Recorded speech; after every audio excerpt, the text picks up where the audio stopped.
आपकी और हमारी पोजीशन क्या है? दिल की सफाई के बारे में बताऊं।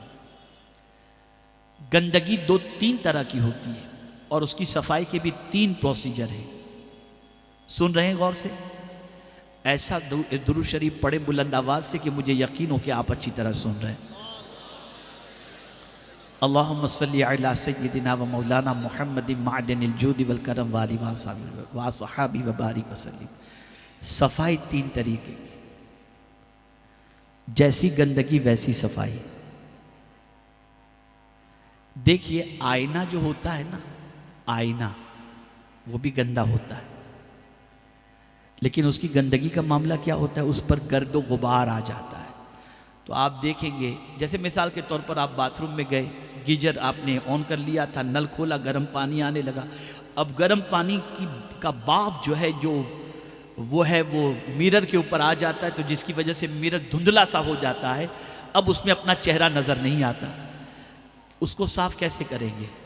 तो एक टिश्यू से आपने जैसे ही यूं किया, पटक से साफ हो गया, है ना? कि उसको साबुन लगाएंगे, ब्रश मारेंगे, ऐसा करना पड़ेगा? बताइए, मैं पूछ रहा हूं, आप मुझे जवाब दें तो मैं समझूं मेरी बात समझ रहे हैं। गर्द गुबार लगा है, ऐसे ही कपड़ा हल्का सा आपने मार दिया, मिरर साफ हो गया, है ना? भाई सही है या गलत जवाब दिया? सही है ना? अब हमें आज अपना हिसाब करना है, हमें अपना हिसाब करना है। कपड़ा अगर मेला हो जाए,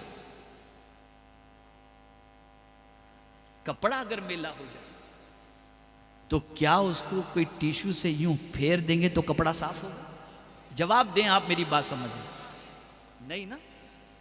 उसकी सफाई के लिए क्या करना होगा? पानी में डालो, साबुन लगाओ, रगड़ो, और आजकल तो इतना भी मौका नहीं, सीधा डाल दो वॉशिंग मशीन में, पाउडर डाल दो, खूब उसको जो है वो पीसा जाता है, फिर उसको निकालो, तब वो साफ होता है। तो पता चला मिरर की सफाई का तरीका जुदा है, कपड़े की सफाई का तरीका जुदा है, दोनों का। और इससे खतरनाक पोजीशन जो है वो सोने की है। माशाल्लाह यहां तो जयपुर है, ये तो सोने की सफाई का तरीका जुदा है।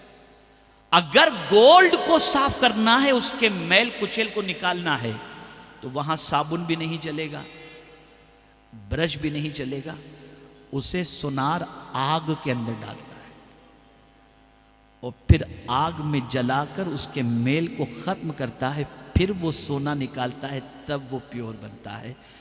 पता चला 3 स्टेज हुए सफाई के, 3 स्टेज हुए।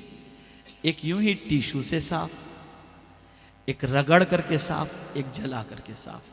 मुसलमानों, हमारी पोजीशन जो है ना, वो टिश्यू वाली है ही नहीं, है ही नहीं।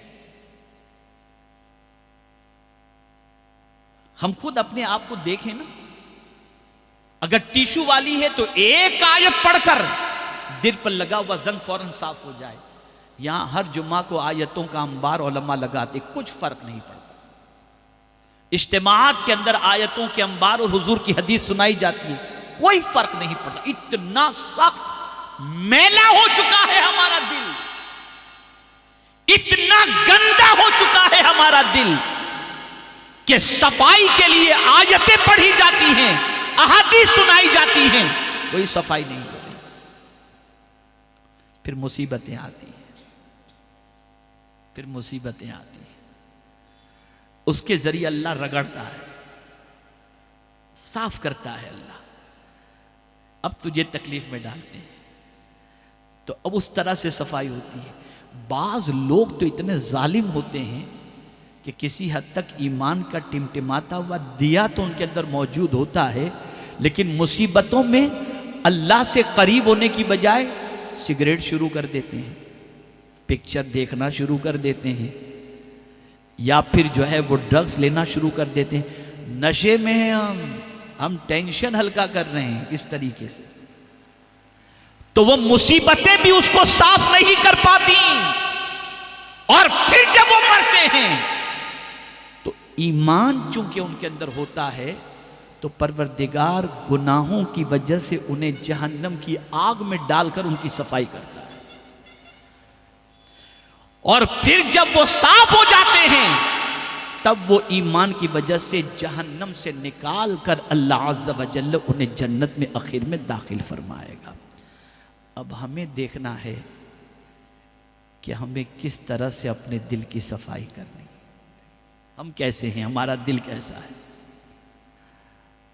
अगर कुरान की आयतों की बुनियाद पर अल्लाह के रसूल सल्लल्लाहु अलैहि वसल्लम के इरशाद को सुनने के बाद हमारा दिल कांपने लग जाए और हम गुनाहों से रिश्ता तोड़ दें और फौरन हम नेकी के रास्ते पर आ जाएं, तो समझ लो हमारा दिल गंदा जरूर है लेकिन आईने की तरह है कि थोड़ी सी बात आई और हम सुधर गए, सफाई हो गई। लेकिन अगर अल्लाह अज़्ज़ व जल्ल की बारगाह के अंदर मैले कपड़े की तरह हमारा दिल है और मुसीबतें आई और हम अल्लाह को याद करने की बजाय गुनाह के दरवाजे पर पहुंच गए, तो समझ लेना कि हमारी पोजीशन ये है कि गंदे कपड़े से भी खराब हमारा दिल है। लेकिन मुसीबतें आई, हमने रोना शुरू किया, अल्लाह से करीब हो गए, अल्लाह की इबादत में लग गए, गुनाहों से रिश्ता तोड़ दिया और मुसीबत को अल्लाह की तरफ से समझकर हम अल्लाह अज़्ज़ व जल्ल के कुर्ब की दौलत से माला माल होने के लिए तैयार हो गए, तो हमें समझ लेना चाहिए कि हमारा दिल कपड़े की तरह गंदा है। और अगर कुछ भी बदलते नहीं और ऐसे ही इस दुनिया से चले गए लेकिन खातिमा ईमान पर हुआ, तो फिर डर है कि अल्लाह जहन्नम की आग में डालकर वहाँ से पाक करके फिर हमें जन्नत में दाखिल फरमाएगा। अब हमारे ऊपर है, हमारे ऊपर है। देखिए ऐसा है कि यहाँ जितने बैठे हुए उसमें नाबालिग कम हैं, ज़्यादातर बालिग हैं। बड़ा फ़र्क है नाबालिग और बालिग का। आप देखिए एक छोटा बच्चा अगर कुछ करता है ना, तो बच्चा समझकर छोड़ दिया जाता है कि ये बच्चा है। तवज्जो चाहूंगा, छोटा बच्चा अगर कुछ करता है, ये छोटा बच्चा है बेचारा, छोड़ो, कहां इसकी बात पे तवज्जो देते हो। लेकिन यही काम अगर 15-16 साल का बच्चा करे तो आदमी कहता है शायद इसके माँ बाप ने इसकी तरबियत नहीं की, इतना बड़ा होकर भी इसको तमीज नहीं है अच्छे बुरे की। और एकदम बड़ा हो जाए, 25 साल का हो जाए और फिर भी उसकी जिंदगी नहीं संवरती, तो फिर आदमी कहता है अब इसको कौन समझाए, इतना बड़ा हो गया, इसको नहीं मालूम कि क्या करना चाहिए। अब आपको देखना है, माँ बाप का मरहला गुजर चुका, अब आप करेंगे तो दुनिया आपको कहेगी इतना बड़ा होकर के तू नहीं सुधरा अभी तक। अब आपके ऊपर है कैसा आपको बनना है, किस तरीके का आपको बनना है, कैसी जिंदगी आपको बनानी है। यार दुनिया कहां से कहां निकल गई, आज हम कितने पीछे हैं। हमारा हाल देखिए, हमारी आदतें देखिए, हमारी कैफियत देखिए, हमारी पोजीशन देखिए। खुदा की कसम तन्हा ख्वाजा साहब ने इतने इंसानों को संवारा है जिसकी कोई इंतहा नहीं, तन्हा ख्वाजा साहब ने।